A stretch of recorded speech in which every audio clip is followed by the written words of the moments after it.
जिसका नाम है जैव अणु, या इसको आप अंग्रेजी में बायोमॉलिक्यूल भी कहते हो। सबसे पहले जान लेना ये जरूरी होता है कि जैव अणु का अर्थ क्या है, या बायोमॉलिक्यूल किसको कहा जाता है। देखो इस बात को याद रखिए, किसी भी मनुष्य को या किसी भी जीवधारी को, मनुष्य को ही नहीं जीवधारी को, किसी भी जीवधारी को जीवित रहने के लिए, शारीरिक और मानसिक वृद्धि के लिए, भाई किसी भी व्यक्ति के लिए सबसे बड़ा काम जो है वो जीवित रहना नहीं है, शारीरिक और मानसिक वृद्धि भी जरूरी है। तो अगर कोई भी व्यक्ति या कोई भी जीवधारी ऐसा है जो जीवित भी रहना चाहता है और शारीरिक और मानसिक वृद्धि भी चाहता है, तो उसके शरीर को बहुत सारे पोषक तत्वों की आवश्यकता होती है। उन पोषक तत्वों को ही कहा जाता है जैव अणु। एक विशेष बात इसमें से और निकल कर आती है कि जितने भी पोषक तत्व मनुष्य को चाहिए, उन पोषक तत्वों में से किसी के अंदर जीवन नहीं होता, लेकिन इन पोषक तत्वों की सहायता से मनुष्य जीवित रह सकता है। जैसे कोई पूछेगा कि जैव अणुओं में से क्या जीवन होता है, तो किसी भी जैव अणु में कोई जीवन नहीं है, लेकिन उन केमिकल्स की सहायता से, उन पोषक तत्वों की सहायता से, उन रासायनिक पदार्थ की सहायता से मनुष्य या अन्य जीवधारी जीवित भी रहते हैं और समय के साथ वृद्धि भी करते हैं, मानसिक और शारीरिक दोनों प्रकार की वृद्धि करते हैं। ऐसे पदार्थों को आप कहते हो जैव अणु। तो क्या जैव अणु का अर्थ जान पाओगे? अच्छा ये भी है, क्या सारे जैव अणु मनुष्य भोजन द्वारा ही प्राप्त करता है?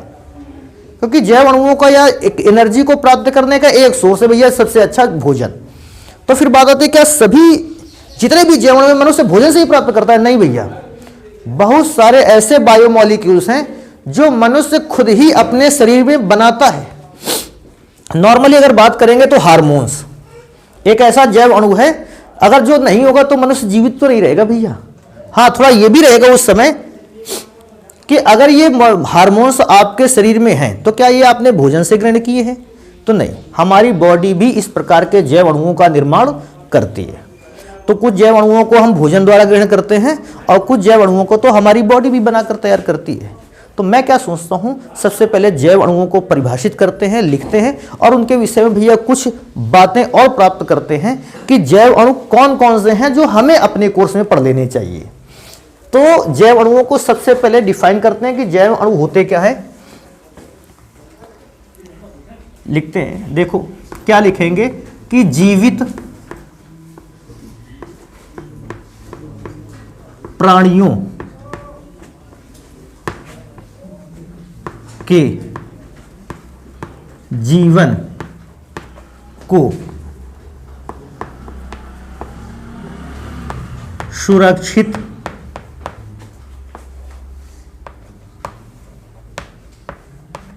रखने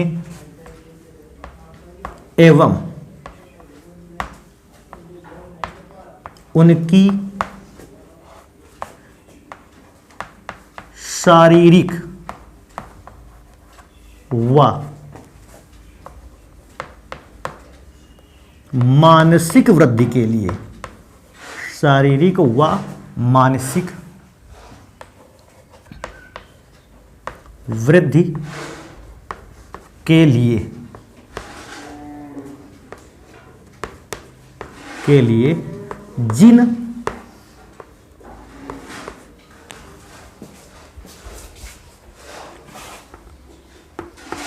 पोषक तत्वों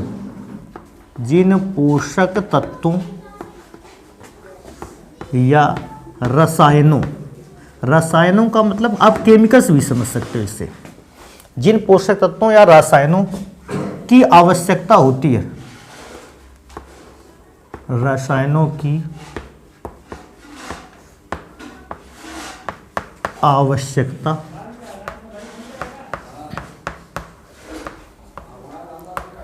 होती है, उन्हें जैव अणु कहा जाता है।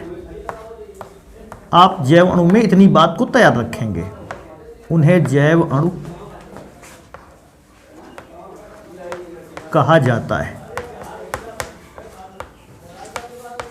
हाँ, एक बात और याद रख सकते हो, जैसे मैंने वो बताया नहीं था कि किसी भी जैव अणु में स्वयं का जीवन नहीं होता, अर्थात कोई भी जैव अणु जीवित नहीं होता है, लेकिन जैव अणुओं की सहायता से जीवधारी का जीवन बना रहता है। तो एक और नंबर इसी पे बढ़ा लेंगे, यहां लिख लेते हैं, देखो स्टार बना के लिख लेते हैं। क्या लिखेंगे कि जैव अणुओं में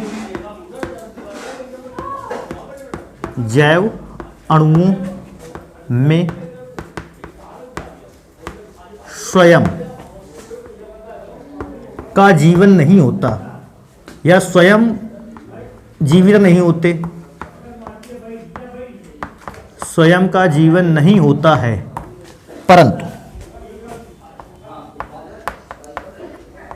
परंतु इनकी सहायता से प्राणी जीवित रहते हैं। अब ये मत बता देना कि सर जी अब हमको ये नहीं पता है कि प्राणी का मतलब क्या होता है। प्राणी जीवित रहते हैं जिनमें प्राण होते हैं, नहीं, उन्हीं को आप क्या कहते हो, प्राणी। हाँ, अगर कहेगा कि मेनली सर जी आपने जैव अणुओं को कौन से रूपों में देखा है, कौन से रूपों में आपने जैव अणुओं को देखा है? दो रूपों में।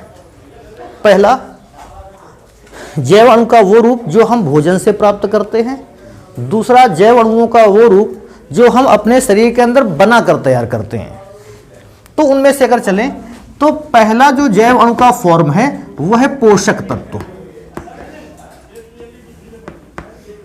नॉर्मली ये जितने भी पोषक तत्वों में से जितने भी इंग्रेडिएंट आते हैं वो सब आप भोजन से प्राप्त करते हैं। और दूसरे हार्मोन्स, ये वे पोषक तत्व, ये भी एक प्रकार के पोषक तत्व ही है, लेकिन भैया ये ऐसे पोषक तत्व हैं जिनको मनुष्य खुद अपने अंदर बनाता है। अगर टोटली आपको ये पता करना हो कि कितने जैव अणु हैं, एक ही लाइन पे मैं पता करना चाहूं तो फिर उसके लिए एक लाइन याद रखो। एक मैं शब्द कहां लिखूं, हाँ यही लिख देते हैं, देखो स्टार बना के लिख देते हैं। शरीर में पाए जाने वाले जैव अणु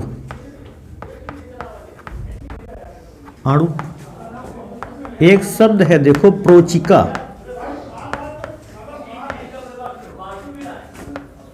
खनिज। शरीर में पाए जाने वाले जैव अणु प्रोचिका खनिज द्वारा पहचाने जा सकते हैं। बेटा ये शब्द तैयार कर लेना। मैं ये कहता हूं कि आप जैव अणुओं को अलग अलग भी तैयार करोगे और आपकी योग्यता पर मुझे बिल्कुल भी शक नहीं है, सारी चीजें तैयार कर लोगे, लेकिन मैं क्या सोचता हूं आपको चीजें आसान बनाने के लिए ये शब्द भी तैयार कर लेना चाहिए। अब प्रोचिका खनिज का अर्थ क्या है, एक एक शब्द को मैं लिखता हूं। देखो पहले नंबर पर प्रोचिका खनिज में से प्रो का मतलब होता है मनुष्य को जीवन बनाए रखने के लिए सबसे पहले प्रो का अर्थ है किसकी आवश्यकता होती है, प्रोटीन की। क्या प्रो का अर्थ समझ पाए? प्रोटीन। अब कहोगे सर जी प्रोटीन होता क्या है, हमको बताइए। बेटा चैप्टर के अगले भाग पर आने दो, एक एक प्रकार के जैव अणु को पढ़ेंगे और सारे जैव अणुओं को निपटा के ही मानेंगे। तो जब प्रोटीन का नंबर आएगा उसको भी पढ़ेंगे अच्छे ढंग से। दूसरा आता है ची। ची का मतलब होता है चिकनाई। कहोगे सर चिकनाई का मतलब क्या होता है? चिकनाई का मतलब होता है तेल या वसा। समझ पा रहे हो सेकेंड नंबर को? चिकनाई का मतलब तेल या वसा की बात हो रही है। फिर इसके का सबसे ज्यादा इंपॉर्टेंट है और सबसे पहले चैप्टर में हम इसी भाग को पढ़ेंगे, कार्बोहाइड्रेट। शायद ही कोई ऐसा बच्चा हो जिसने ये नाम ना सुना हो, कार्बोहाइड्रेट। खा का अर्थ होता है खनिज लवण, खनिज लवण, जैसे आप नहीं कहते हो कि तो शरीर में जीवन रहने के लिए सोडियम भी होना चाहिए और मैग्नीशियम भी होना चाहिए, कैल्शियम भी होना चाहिए। तो सोडियम, मैग्नीशियम, कैल्शियम जो आपको प्राप्त होता है वो एक लवण के द्वारा ही प्राप्त होता है। उन लवण को कहते हैं खनिज लवण। वी का मतलब है विटामिन,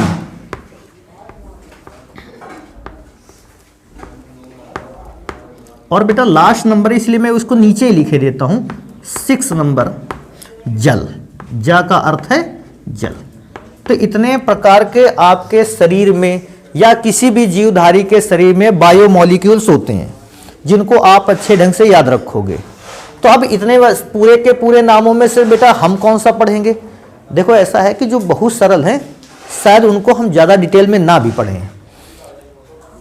विटामिन, जैसे आपने बड़े आसानी से विटामिन को पिछली क्लासेस में भी पढ़ रखा है, नंबर आएगा आपको होगा कि सर जी नहीं पढ़ाना चाहिए इसको, ज़रूरी है ये हमारे लिए, उसको भी पढ़ाएंगे। लेकिन भैया आज की शुरुआत करते हैं काहे से? कार्बोहाइड्रेट से, क्योंकि अपने चैप्टर में से ऐसा कुछ है कि इस चैप्टर में आधा भाग कार्बोहाइड्रेट का है, बाकी आधे भागों पर बाकी के बचे हुए आपके पास बायोमोलिक्यूल पढ़ने हैं। तो ये जो कार्बोहाइड्रेट वाला पार्ट है ये थोड़ा सा बड़ा है। तो सबसे पहले जानने की कोशिश करेंगे कार्बोहाइड्रेट को। तो मैं पहला हेडिंग भी बना देता हूं, कार्बोहाइड्रेट।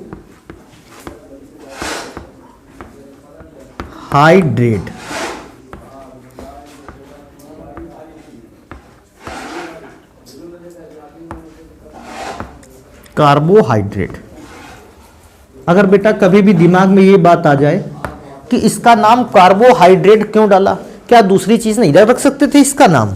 तो बेटा इस बात को विशेष याद रखो, नाम लिखने के पीछे भी इसके एक कारण है। कार्बोहाइड्रेट दो चीजों से मिलकर बनता है, पहला कार्बन, दूसरा जल। जल का सूत्र होता है H2O, मैं लिखे भी देता हूं ब्रैकेट के अंदर जल। और जल का बेटा एक नाम और भी है, जल को एक और नाम से जानते हैं हाइड्रेट। तो क्योंकि वे पदार्थ हम इस दौरान अध्ययन में लाएंगे जिनमें कार्बन होगा और क्या होगा? जल। हम ऐसे पदार्थों को, जल को क्या कहते थे? हाइड्रेट। कुल मिला के अगर मैं जल को हाइड्रेट पढ़ूं तो कार्बन प्लस हाइड्रेट, और कार्बन प्लस हाइड्रेट मिलकर बनाता है कार्बोहाइड्रेट। अर्थात ये पूरा अवयव मिलकर बना लेता है कार्बोहाइड्रेट। हाइड्रेट एक शब्द और आता है, शब्द क्या आता है? एक लाइन पर पूछता है कार्बोहाइड्रेट में कौन कौन से तत्व पाए जाते हैं? तो बेटा कार्बोहाइड्रेट में अगर एलिमेंट्स की बात करेगा तो कार्बन पाया जाता है, हाइड्रोजन पाया जाता है और ऑक्सीजन पाया जाता है। तो एक नंबर पे इसको भी नीचे यहां लिखेंगे,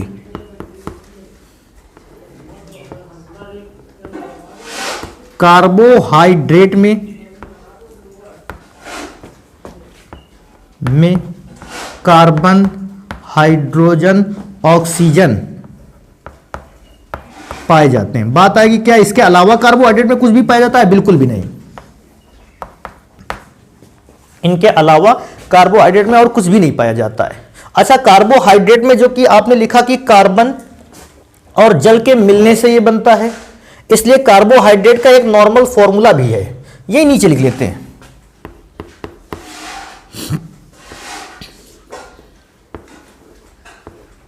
कार्बोहाइड्रेट का सामान्य सूत्र। अगर कार्बोहाइड्रेट का सामान्य सूत्र अगर आप देखोगे तो बेटा कार्बोहाइड्रेट का सामान्य सूत्र होता है CxH2OY। सॉरी, ब्रैकेट दूर से लग गया, ब्रैकेट ये अंदर रहना चाहिए। ये कार्बोहाइड्रेट का फॉर्मूला होता है। पूछता है सर जी एक्स और वाई क्या है? मैं समझ रहा हूं कार्बन है, मैं समझ रहा हूं हाइड्रोजन है, मैं समझ पा रहा हूं कि ऑक्सीजन, लेकिन एक्स और वाई क्या है? तो बेटा एक्स और वाई पूर्णांक होते हैं। कैसे पूर्णांक होते हैं? कोई भी एक पूर्णांक होगा, एक्स की जगह पे हो सकता है 6 रख दिया जाए, वाई की जगह पे हो सकता है 6 रख दिया जाए। या ये दोनों एक दूसरे से अलग भी हो सकते हैं। नंबर कैसे आएगा या हम इस बात को समझे कैसे? बेटा आपने एक सूत्र को पढ़ रखा है C6H12O6, ये एक प्रकार का कार्बोहाइड्रेट है। देखो इसको लिख कैसे सकते हैं, ध्यान से देखना इसको लिखने का तरीका। C6 और इसमें से 6 को कॉमन कर लेंगे तो अंदर क्या बचेगा, H2O का होल 6। क्या अब ये वाला कार्बोहाइड्रेट जिसको ग्लूकोज आप कहते थे, आप इस रूप में लिख लिए हैं, क्या ये बिल्कुल इस फॉर्मूले से मैच नहीं कर पा रहा है? बिल्कुल मैच कर रहा है। x की वैल्यू कितनी आ रही, x 6, y की वैल्यू कितनी जा रही, 6। ये जरूर मैं मानता हूं कि आज जो फॉर्मूला आपके पास है उसमें x और y दोनों की वैल्यू आपस में बराबर है, लेकिन कार्बोहाइड्रेट में ये वैल्यू डिफरेंट भी हो सकती है। हो सकता है कार्बन की x की वैल्यू 6 रह जाए और ये y की वैल्यू जो है वो चेंज हो जाए। हाँ, कभी कभी एक और बात की डिमांड रहती है अपने कोर्स में, जिसको मांगता है, कहता है कि कार्बोहाइड्रेट ही नीचे लिखते हैं। सामान्य सूत्र तो आपने लिख लिया, कहता है सरलतम सूत्र क्या होता है, इनका सरलतम, सामान्य अलग है, सरलतम अलग है। इनका जो सरलतम सूत्र है वो बेटा होता है CH2O, ये फॉर्मूला होता है। सरलतम सूत्र पूछेगा तो फॉर्मूला CH2O के टाइप में मिलेगा आपको। अब इसके बाद आ जाते हैं और भी चीजों को पढ़ते हैं। अगर इतनी जानकारी हम लोगों ने इकट्ठा कर लिया तो कुछ एग्जाम्पल भी इसके बेटा पढ़ लेते हैं। कहता है कार्बोहाइड्रेट के कुछ एग्जाम्पल तो बता देते। तो बेटा कार्बोहाइड्रेट के एग्जाम्पल में से सबसे पहला एग्जाम्पल आता है ग्लूकोज, फिर बेटा एक आता है फ्रक्टोज,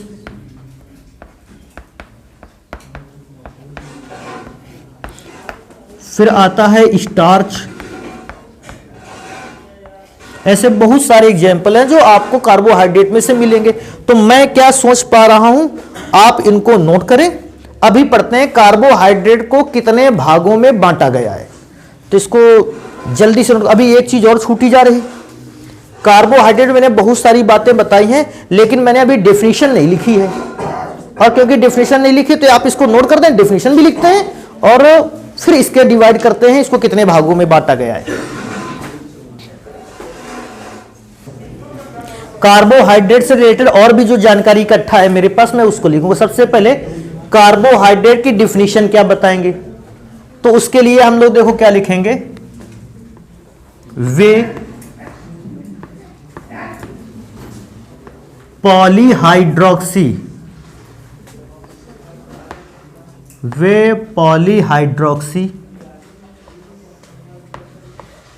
कार्बनिक यौगिक।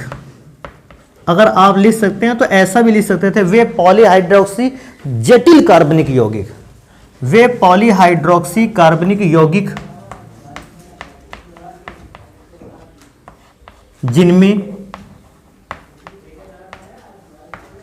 जिनमें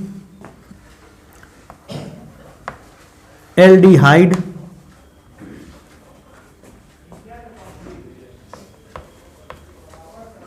या कीटोन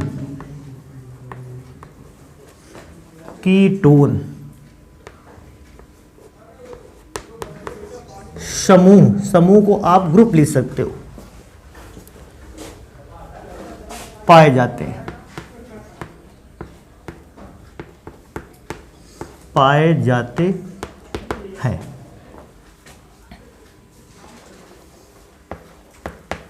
कार्बोहाइड्रेट कहलाते हैं,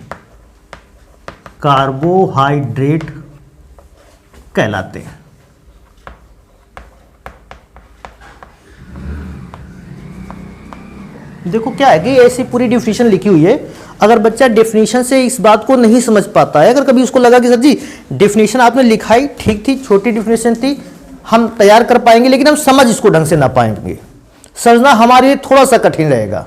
ये पॉलीहाइड्रोक्सी वगैरह अपने दिमाग से तो बाहर है। तो बेटा मैं उसको केवल एक फॉर्मूला, मेरे पास टाइम तो इतना नहीं कि मैं बहुत सारे फॉर्मूले अभी लिख दूं तुरंत, लेकिन मैं एक फॉर्मूले के थ्रू उसको कुछ समझा सकता हूं। बेटा मैं ग्लूकोज के अगर फॉर्मूले को लिखूं, देखो ग्लूकोज का फॉर्मूला होता है CHO single bond CHOH single bond CHOH।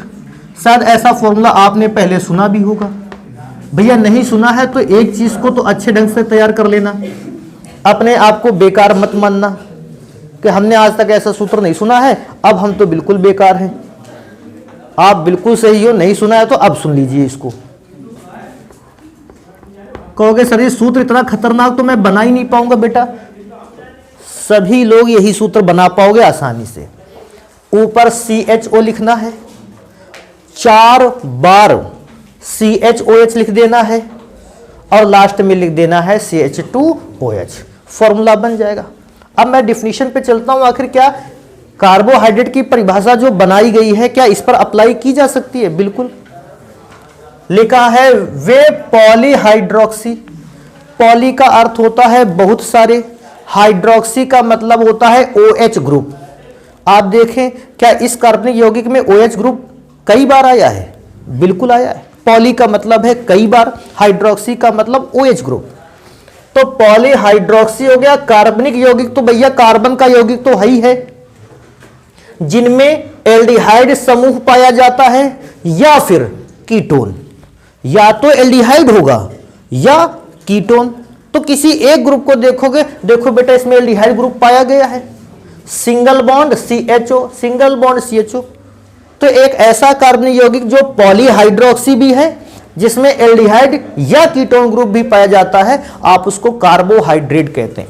कोई कहेगा सर जी इसके सूत्र को एक साथ लिख के दिखा देते। गिन लीजिए, कार्बन टोटल 6 है, हाइड्रोजन टोटल गिनिएगा 1 2 3 2 5 2 7 2 9 3 12, और ऑक्सीजन टोटल गिनोगे तो सबके पास 1 1 है, तो ऑक्सीजन 6। कहेगा सर जी क्या ये कार्बोहाइड्रेट के फॉर्मूले से मैच कर पाएगा? बिल्कुल मैच करेगा। कार्बन को 6 लिख लीजिए, इन दोनों में कॉमन समझ पा रहे हैं क्या है? कहोगे सर जी कॉमन तो 6 है, तो अंदर क्या बचेगा? H2O। सारे के सारे मैच हो गए, परिभाषा जान गए। दूसरी जो इंपॉर्टेंट बात आती है, जो सभी को पहले से पता होनी चाहिए, कार्बोहाइड्रेट को प्राप्त करने के सोर्स क्या है? अगर आपसे पूछ लेता है कि स्रोत क्या है,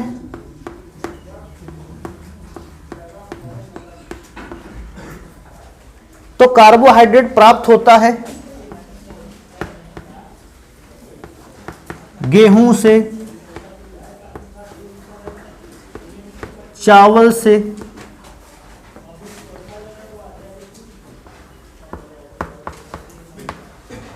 अंगूर से, गन्ने से,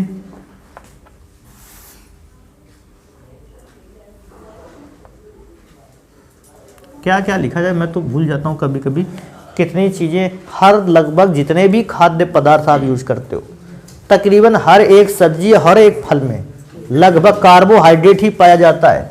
मैं लिख दूँ और भी चीज़ें, गाजर में, आलू में। बेटा अब इससे ज़्यादा मत लिखवाओ, आदि इसलिए लगा दो क्योंकि भैया ये समाप्त अभी नहीं हुआ है। अभी बहुत सारे ऐसे पदार्थ हैं जिनमें कार्बोहाइड्रेट जो है आपको मिल जाएगा आसानी से।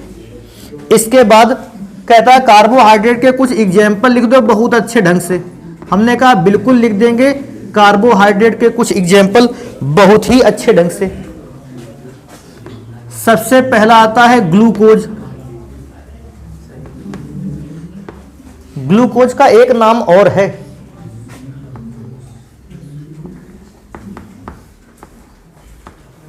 रक्त शर्करा।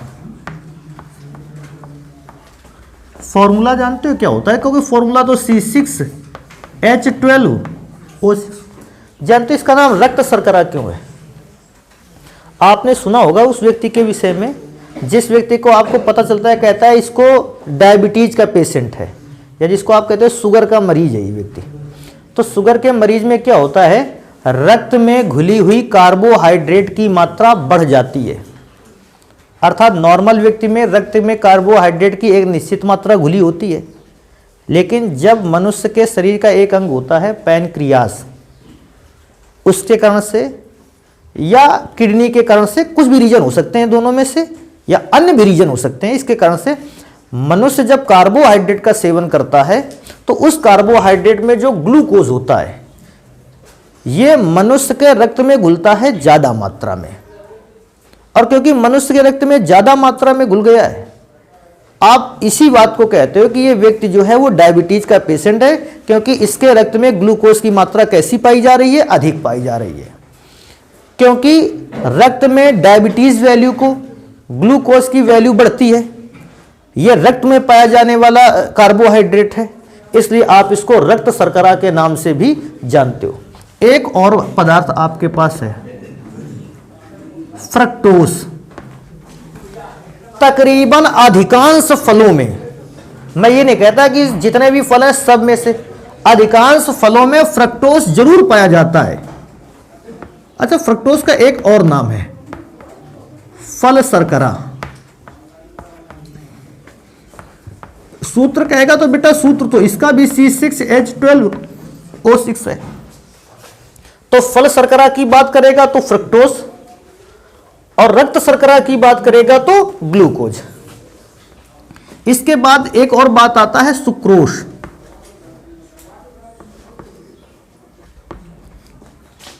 बेटा इसको चीनी भी कहते हैं। फॉर्मूला इसका थोड़ा सा अलग है, C12H22O11। अब देखो इस सूत्र को अगर हम X और Y वाले फॉर्मूले के बेसिस पर लाने की कोशिश करें तो इसमें से कार्बन तो है 12, और बेटा इनमें से कॉमन अगर देखोगे तो बेटा H2O लिखोगे और कॉमन होने वाला है 11। देखो ये वो ऐसा सूत्र है जिसमें X की वैल्यू और Y की वैल्यू एक दूसरे से कैसी है, डिफरेंट। मैं कह रहा था सेम भी हो सकती है लेकिन अलग भी हो सकती है। तो किसी भी डायबिटीज के मरीज को प्रॉब्लम होती है किससे, ग्लूकोज से। उसके ब्लड में ग्लूकोज की जो अमाउंट है वो ज्यादा हो गई है, उसी ग्लूकोज की अमाउंट कम करनी है। तो जानते हो उसके लिए जो विकल्प के रूप में मिठास होती है वो किसके थ्रू दिलाई जाती है, फ्रक्टोज के थ्रू। क्योंकि फ्रक्टोज जो है वो रक्त पे घुलेगा नहीं, तो फ्रक्टोज नाम की उसको चीनी दी जाएगी, उसी की चाय भैया पिएगा सुबह उठ करके। ठीक है। अब इसके बाद बात आती है कि कार्बोहाइड्रेट को अच्छे ढंग से जान चुके हैं तो इस बात को भी पहचान लें कि कार्बोहाइड्रेट कितने प्रकार का होता है। तो भैया कार्बोहाइड्रेट को कई प्रकार से अलग अलग भागों में डिवाइड किया गया है। तो हम सबसे पहले भौतिक अवस्था के आधार पर कार्बोहाइड्रेट का वर्गीकरण पढ़ेंगे। तो मैं यहां लिखूंगा भौतिक अवस्था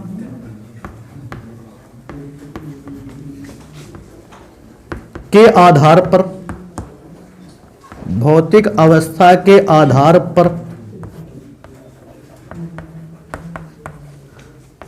कार्बोहाइड्रेट का वर्गीकरण।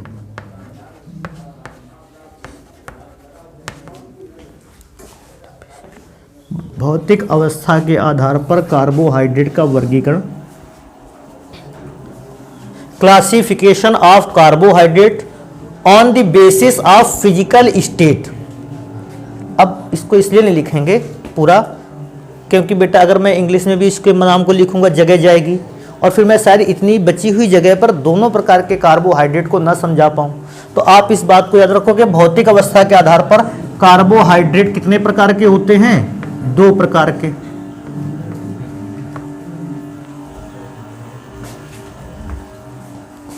होते हैं।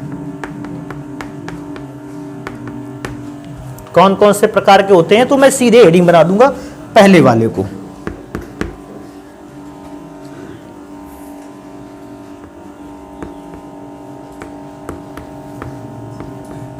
शर्कराएं। शर्कराओं के विषय में थोड़ी सी बातें याद रख लेने लायक है। जैसे पहली बात आपको याद रखना चाहिए, ये क्रिस्टलीय ठोस होते हैं।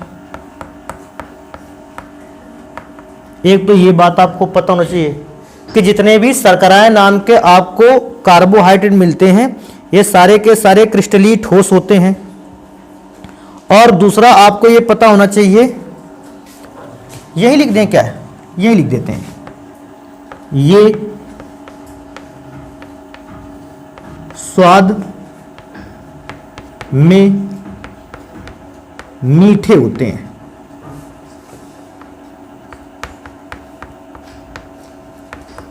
अब आगे जगह नहीं, नीचे लिखेंगे। एक तो ये सारे के सारे जो होते हैं शर्कराएं, ये क्रिस्टलीय ठोस के रूप में होते हैं। दूसरा, स्वाद में मीठे होते हैं, क्योंकि सारे गुण चीनी से मिल रहे हैं। क्रिस्टलीय ठोस होता है, स्वाद में मीठा होता है। एक और चीज जो मुझे नहीं मालूम, मैंने अभी तक नहीं देखा, जल में घुलता है कि नहीं घुलता है? घुलनशील है। तो एक और नंबर यहीं पे लिख लेते हैं, ये जल में घुलनशील होते हैं। घुलनशील होते हैं। पूछेगा सर इसके क्या एग्जाम्पल हैं आपके पास? बिल्कुल एग्जाम्पल हैं। तो बेटा पहले तो चीनी वाला ही एग्जाम्पल लिखेंगे, क्यों? ये इसमें सारे गुण मिल रहे हैं। चीनी, इसको आप गन्ने की शक्कर भी कह सकते हो। शक्कर या शर्करा, आप इसे एक और नाम से जानते हो, टेबल शुगर। अच्छा, इसका नाम टेबल शुगर जानते हो क्यों पड़ा? क्योंकि हर घर में ये पाया जाता है। पाया जाता का मतलब मिलता, लोगों के यहाँ रहता है। पाया जाने का मतलब तो खुदाई से निकलता है या इससे प्राप्त होता है, ऐसा नहीं। हर व्यक्ति घर में आपको ये पदार्थ मिलेगा, चीनी मिलेगी, अर्थात हर घर की टेबल में ये पदार्थ मिलेगा, टेबल शुगर। बेटा सूत्र की बात करेगा अगर, तो C12H22O11, इसके बाद ग्लूकोज। अब मैं फॉर्मूले को नहीं लिखने वाला, क्योंकि आप ग्लूकोज के फॉर्मूले को जानते ही हो। एक और पदार्थ देखो यहां लिखते हैं, ग्लूकोज के बाद फ्रक्टोज।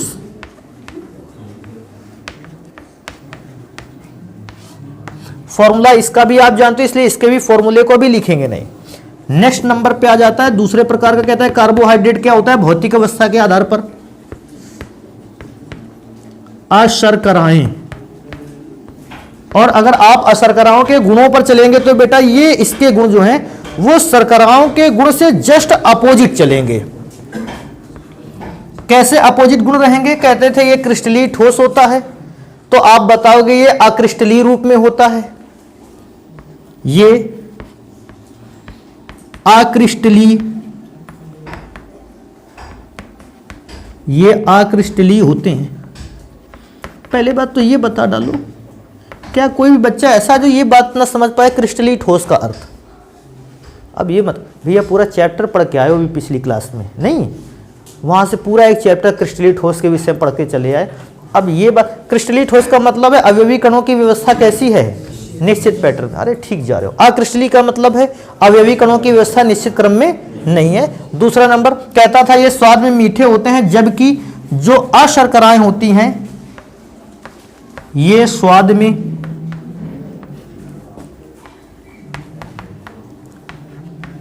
मीठे नहीं होते हैं। एक और नंबर पे चलेंगे, कह रहा था ये जल में घुलनशील होते हैं, और मैं बताऊंगा कि ये जल में घुलनशील नहीं होते हैं।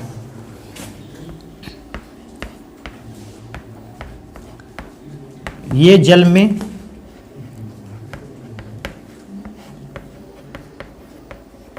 घुलनशील नहीं होते हैं, अर्थात आप इनको जल में घोलोगे तो ये जल में नहीं घुलेंगे। हाँ, एग्जाम्पल इसके तैयार करने लायक रहेंगे। प्रोफेसर जी क्या ऊपर लेके एग्जाम्पल तैयार करने लायक बिल्कुल भी नहीं थे? बिल्कुल थे यार, क्योंकि उनको आप आसानी से पहचानते थे। आप एग्जाम्पल 2 मिनट में लिख डालते। मेरे ख्याल से कोई भी ऐसा फॉर्मूला नहीं था ऊपर एग्जाम्पल के दौरान जो आपने कभी ना देखा हो, कभी पहचाना ना हो। लेकिन इस पर ऐसे कुछ पदार्थ है जिन पे एग्जाम्पल को आपने नहीं देख रखा था। तो बेटा इस पे सबसे पहला एग्जाम्पल आता है स्टार्च। अगर मैं आपसे पूछूं कि स्टार्च जानते हो आप किसको कहते हैं? कहां होता है स्टार्च? हालत खराब है। तुमने आलू के चिप्स काटते हुए देखे हैं? आलू के जब चिप्स काटते रहते हो तो दो चिप्स के बीच में अगर उन दोनों को रगड़ो, दोनों स्लाइड्स को आप रगड़ते चले जाओ, वहां झाग जैसा कुछ लिबलिबा चिपचिपा द्रव निकलेगा, वो क्या है? स्टार्च। या आलू के चिप्स आपने जिस बर्तन पे काटे होंगे, बर्तन की तली पर आप देखना कुछ चिपचिपा हुआ पदार्थ पड़ा होगा, वो स्टार्च है। चावल बनाने के दौरान आपने देखा होगा, चावल बनाने के दौरान जब आपके यहाँ मम्मी चावल बनाती होंगी तो चावल बनता है तो ऊपर कुछ झाग जैसा इकट्ठा हो जाता है, उस झाग जैसे इकट्ठे हुए पदार्थ को मंड कहते हैं। होता वो स्टार्च ही है, लेकिन उसका एक और नाम है मंड, और कुछ विशेष स्थानों की लोकल भाषाओं में उस मंड को मांड भी कहते हैं। वो भी एक प्रकार का स्टार्च, वो भी एक प्रकार का क्या, वो भी स्टार्च ही है। तो अगर आपसे कभी पूछेगा स्टार्च कहाँ देख रखा है, आप तुरंत उसको बताइए कि स्टार्च सर जी हमने यहाँ देख रखा है। आप कभी भी नॉर्मली आलू पर ही नहीं, खीरे को देखा है आपने? खीरे को आप काटते हो और उसकी दोनों स्लाइस को रगड़ते हो, एक झाग जैसा पदार्थ चिपचिपा द्रव निकलता है, वो बेटा जानते हो क्या है? स्टार्च। अभी आपने लिखा है स्वाद में मीठा नहीं होता है, बिल्कुल नॉर्मल सी बात है, स्वाद में स्टार्च मीठा भी नहीं होता, वो स्वाद में मीठे नहीं होते। स्टार्च जो होता है वो स्वाद में मीठा नहीं होता। कहते तो सर जी आलू तो बहुत लंबे समय तक रखे रहने पर मीठी लगने लगती है, उसका भी रीजन है कि आलू में होता है स्टार्च, वो लंबे समय तक रखे रहेंगे तो उसका हो जाएगा जल अपघटन। किसका? स्टार्च का। और जब जल अपघटन होगा तो बनाएगी माल्टोस सुक्रोस, और माल्टोस सुक्रोस में जब बदल जाएगा तो उसका स्वाद कैसा हो जाएगा? मीठा। नॉर्मली स्टार्च का स्वाद कभी मीठा नहीं होता। एक और बात है, अब इसका नाम सुन रखे हो, सेलुलोस। दद्दू लोग इसको ध्यान रख, सेलुलोस कहां पाया जाता है? सुन लो, देखो पेड़ पौधों जानते हो, पेड़ पौधों में एक बात सुनी होगी आपने, पादप कोशिकाएं, प्लांट सेल जिनको कहते हैं। तो पादप कोशिकाओं में पाया जाता है एक प्रकार का कार्बोहाइड्रेट, जिसे हम क्या कहते हैं? इसका स्टोरी सुन लेना, मैं हर वर्ष सुनाता हूं भैया, पिछले 11 साल से हम यही स्टोरी हर बैच के बच्चों को सुना रहे हैं, और आपको भी सुननी पड़ेगी, जबरदस्ती है ये। तो पादप कोशिकाओं में पाया जाता है कौन सा? सेलुलोस। अब इससे भी बहुत ज्यादा जाएंगे तो आप कहोगे पादप कोशिकाओं में कोशिका भित्ति को जानते हो? अगर बायो वाले बच्चे अच्छी तरीके से जानते हैं तो पादप कोशिकाओं में जो कोशिका भित्ति होती है, पादप कोशिकाएं इस कार्बोहाइड्रेट को कोशिका भित्ति में जमा करके रखती हैं जरूरत पड़ने पर यूज में आने के लिए, क्योंकि पादप कोशिकाओं या पौधों के लिए भी जो जीवन चाहिए, एनर्जी चाहिए, वो इन्हीं से मिलना है। अब एक और इससे रिलेटेड बात, जानवरों का शरीर एक प्रकार का एंजाइम निकालता है जिसका नाम है सेलुलेस। इस कार्बोहाइड्रेट का नाम क्या है?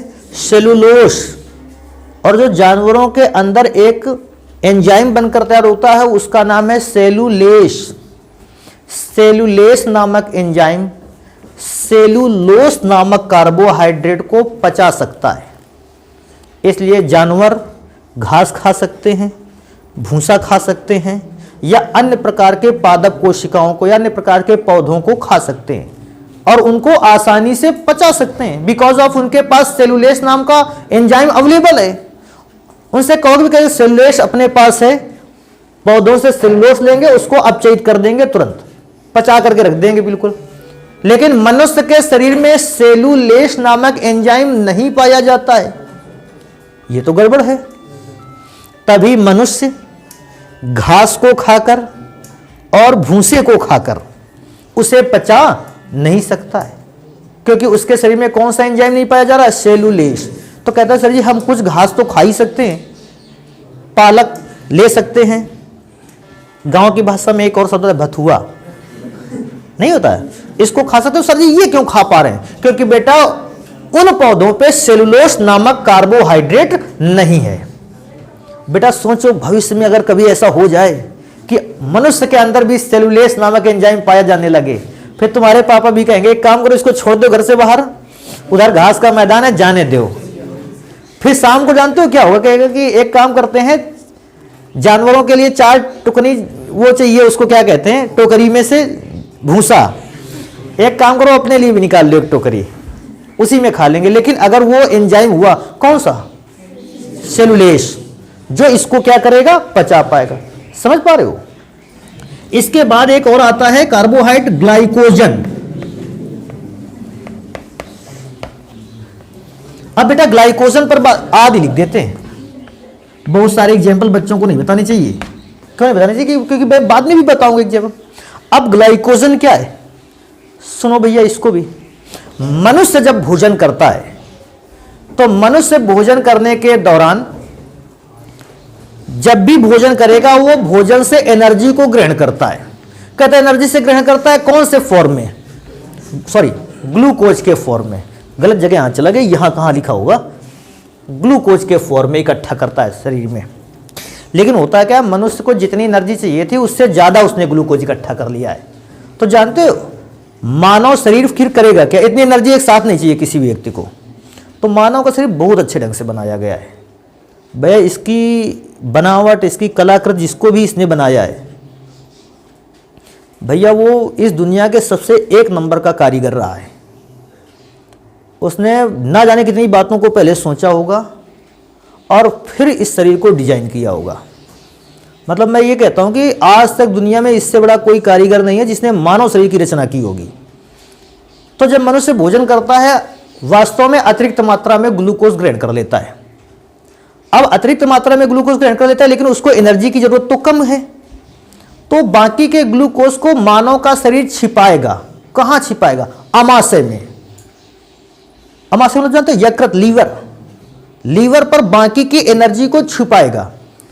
तो कहेगा शरीर छिपाएगा कैसे, तो वो मानव का शरीर ग्लूकोज को चेंज करेगा काहे में, ग्लाइकोजन में, और ग्लाइकोजन में बदलकर इसे छिपा देगा लीवर में। कहेगा सर जी उससे क्या होगा, इससे ये होगा कि जब आपके शरीर में भोजन के दौरान ली गई तुरंत वाली ऊर्जा खर्च हो जाएगी तो ये ग्लाइकोजन धीरे से बदलेगा ग्लूकोज में और फिर से शरीर को एनर्जी देगा। फिर जैसे आपके शरीर की एनर्जी कम होने लगेगी ये फिर से ग्लाइकोजन को ग्लूकोज में चेंज करके आपके शरीर को एनर्जी देगा। ऐसे करते करते करते करते धीरे धीरे ग्लाइकोजन काहे में चेंज हो जाएगा, ग्लूकोज।